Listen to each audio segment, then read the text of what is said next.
Избрахме да говорим за отзвука, който те предизвикват в чужбина и за това какви очаквания имат от бъдещото управление на България, партньорите ни от Европейския съюз и НАТО, Съединените щати и Русия, разбира се и страните от Балканите.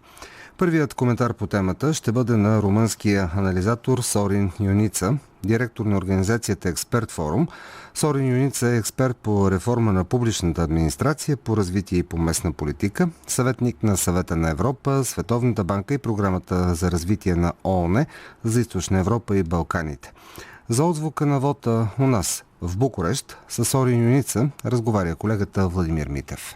Отразихте подробно българските избори и политическата ситуация в България в серия от публикации във Фейсбук и в румънските медии. Какви са вашите заключения за случващото се в България?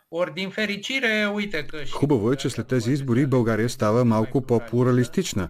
Въпреки голямата неяснота за това какво следва, мисля, че монополът върху българската политика на партията на Бойко Борисов и на социалистите бе разбит. Появиха се нови актьори на политическата сцена. В това отношение има прилики с Румъния, където също има нови партии. Например, гражданската партия Съюз Спасете Румъния, която направи улични демонстрации, а сега е в правителството.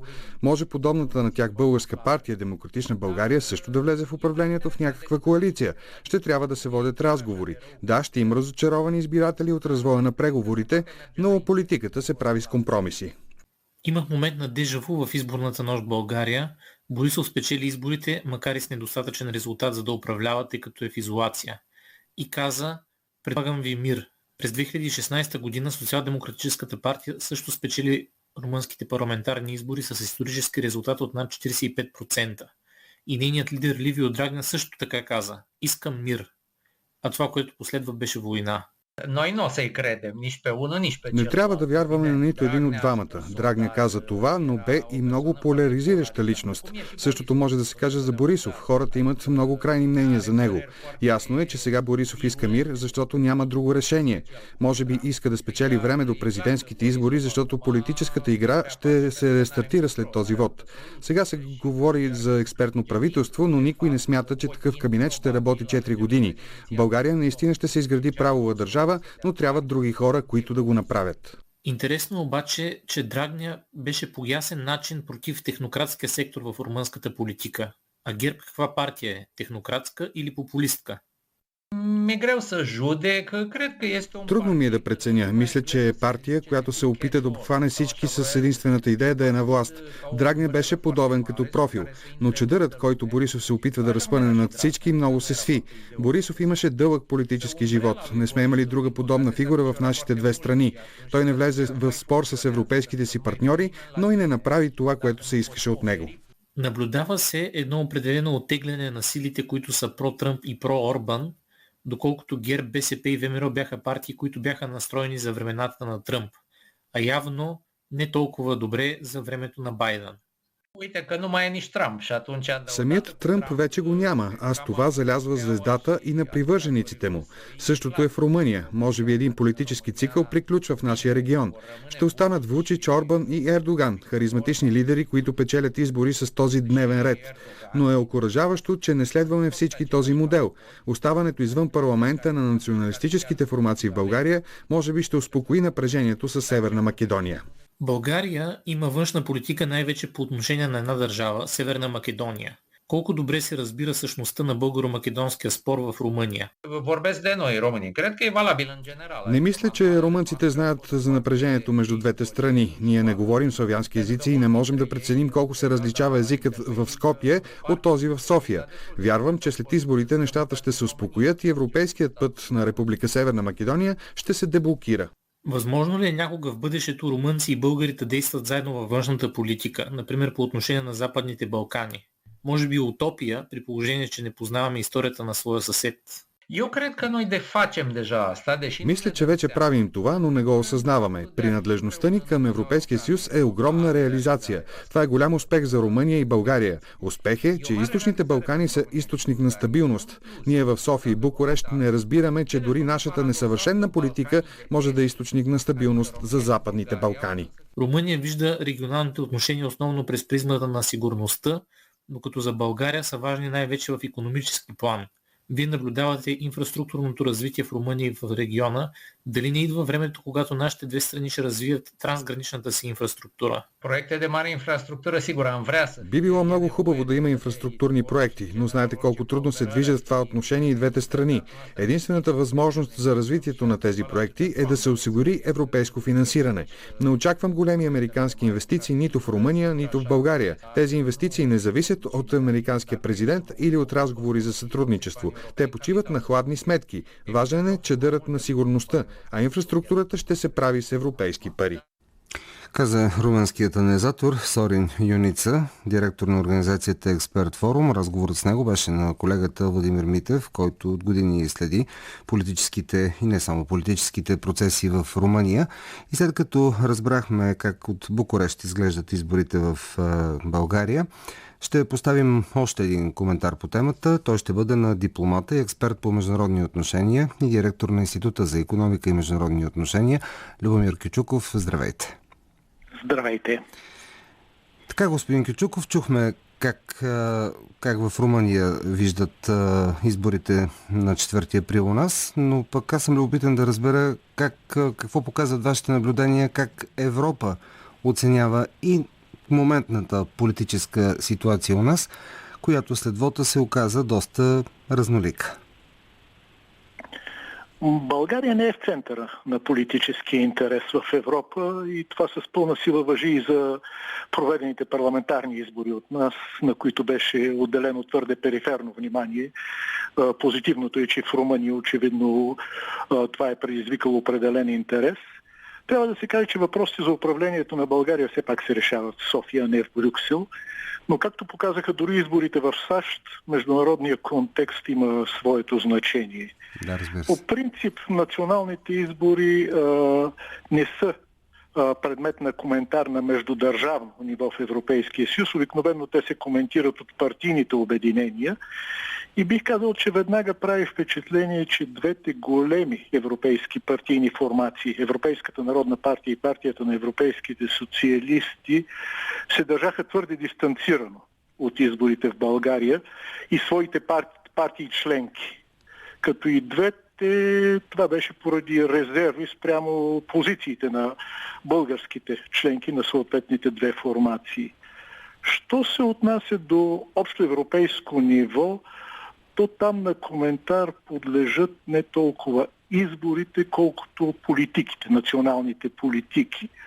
А позицията на институциите на Европейския съюз спрямо управлението на страната е достатъчно ясна и бих казал достатъчно критична. До сегашното управление имам предвид, формулирана в докладите на Европейската комисия и в резолюциите на Европейския парламент, особено по теми като върховенството на закона, корупцията и свободата на медиите. Нещо повече, от лятото на миналата година ние наблюдавахме, че там очевидно в тези документи прозираше подкрепа към протестиращите. Господин Кючуков, само борбата с корупцията и върховенството на закона ли са нещата, които тревожат Брюксел? Има ли и нещо друго, което може би не сме му обръщали толкова внимание? Да, вие споменахте протестите, те като че ли някак си бяха така акцента, когато се случваха лятото на миналата година. Безспорно това бяха двата основни елемента, които постоянно присъстват в европейските официални оценки по отношение на България, но протестите предизвикаха, извадиха на преден план и още едно притеснение, че в твърде голяма степен българската политика се доближава до това, което притеснява основно Европа, а то беше доминацията на популистски и националистически сили в двете правителства. Разликата може би между България и тези две страни е, че докато там тези две тенденции, популистската и националистическата, бяха съсредоточени в една партия, в България те управляваха като коалиция. И между другото това е един от елементите, който може да се проследи в реакциите след нашите избори, като че ли има една въздишка на облегчение, тя се зачу и от Букурещ, че партиите от патриотичния блок които между другото в Европейския съюз са разглеждани като част от европейската дясно-популистка и националистическа вълна, не успяха да влязат в парламента. Втората тенденция е като че очакване за промяна след повече от 10 годишно управление на ГЕРБ. И третата е несигурност. Несигурност от неяснотата на политическата линия, която би поело едно правителство на протестните формации. Тоест настроението се колебаят в диапазона от надеждата до несигурността в Европа. Защото от една страна Европейски съюз наистина очаква най-после борбата с корупцията да премине от етапа на мимикрия към реални действия, но от друга страна се притеснява от евентуалната политическа нестабилност в страната. Да, и тук е място да добавя един коментар, направен днес от пресконференцията на ГЕРБ, на която стана дума, че коментирано е и реакцията на Европейската народна партия в лицето на господин Манфред Вебер, който е изразил пред своите колеги от ГЕРБ притеснението си от това и е казал, че големият въпрос е този дали сега в момента страната ще има стабилно и добро правителство или ще има неясна амалгама от идеологически несъвместими партии, които не е ясно какво ще правят. Но да, вие казахте, тези неща се коментират на чисто политическо ниво по отношение в случая на Европейската народна партия. Но дали може да кажете как изглеждат така през дипломацията резултатите от нашите избори в очите на нашите партньори от Съединените щати, от Русия? Разбира се, много е важно и съм любопитен да чуя вашата позиция. Как тази политическа рефлексия в момента ще даде отражение и на Балканите и по-конкретно на Република Северна Македония?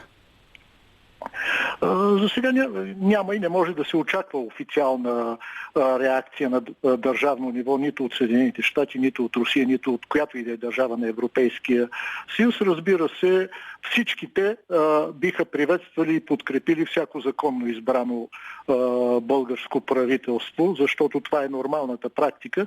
Между другото, тук си струва да се отбележи един друг аспект, може би. Струва ми се, че прекалено съмнителни са твърденията за уникалността на сегашното правителство, което то излъчва през последно време, че само той има познанията, опита и познанствата да работи с институциите в Европейския съюз. Всеки, който освен по коридорите на европейските институции е влизал в кабинетите, там е неясно, за съжаление, с тъжната констатация, че представителите на българското правителство много по-често предизвикват усмивка, отколкото респект. И още нещо, ако за съжаление тезата за изключителната експертиза също не звучи особено убедително от формация, която премести понятието калинка от зоологията в политиката. Що се отнася до региона? Което и правителство да дойде в България на власт по отношение на проблема основния с Република Северна Македония, то е обвързано с резолюцията на българския парламент, която постави ясни рамки в това отношение и която прави изключително трудно намирането на решение. Въпреки всичко това, което би следвало да се случи според мен, е да се ангажира двете страни в политически диалог, в търсенето за решение. Защото е ясно, че рано или късно такова решение трябва да бъде намерено, че то може да бъде намерено единствено по пътя на двустранното съгласие. И от тук нататък за мен от времева гледна точка България по-скоро е губеща страна в отлагането, защото блокирането не води до ежедневно намаляване на броя на гражданите на Република Северна Македония, които възприемат българската позиция, точно обратно, т.е. през тази призма това работи в полза на македонизма.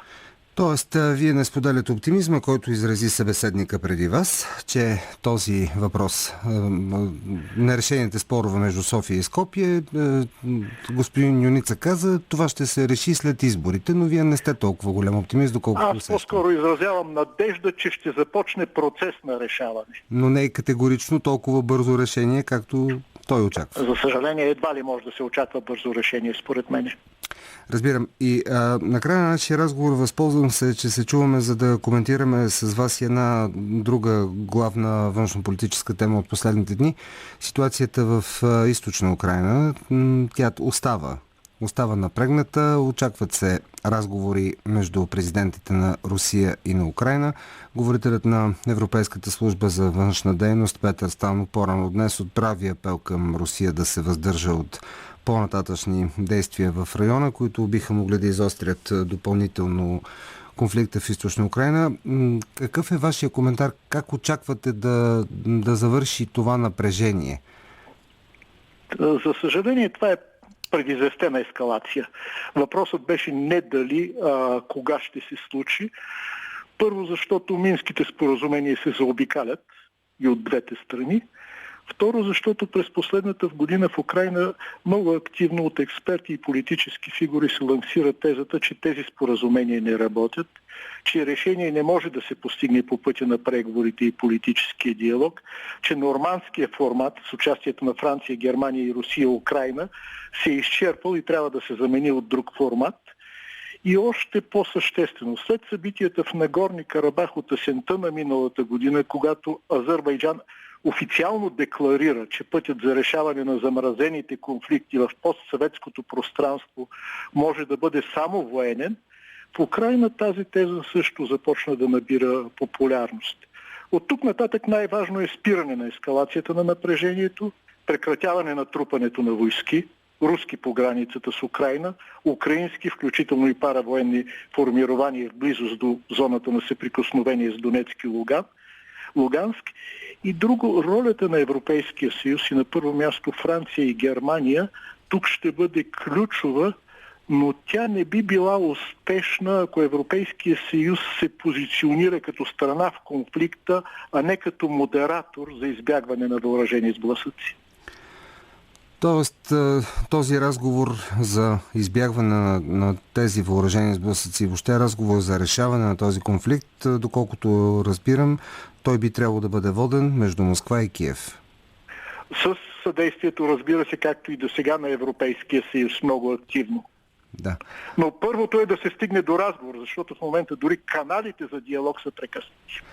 Да, но очаквате ли все пак да има разговор, тъй като президента на Украйна очаква да разговаря с руския си колега и дали един такъв разговор, да, много наивно ще се изразя, би могъл да даде на първо време някаква посока на къде да тръгнат тези разговори за напред?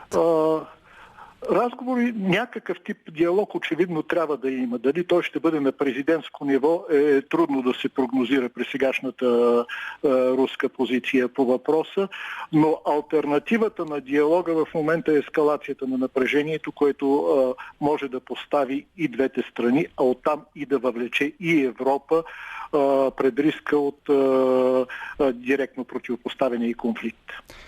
Предстои да разберем как ще продължи развитието на ситуацията в източна Украйна. Благодаря ви за отделеното време и за анализа, който направихте за слушателите на Нещо повече. Експертът по международни отношения и директор на Института за икономика и международни отношения Любомир Кючуков. С него коментирахме ситуацията в източна Украйна и за това как изглеждат изборите в България на фона през погледа на нашите международни партньори.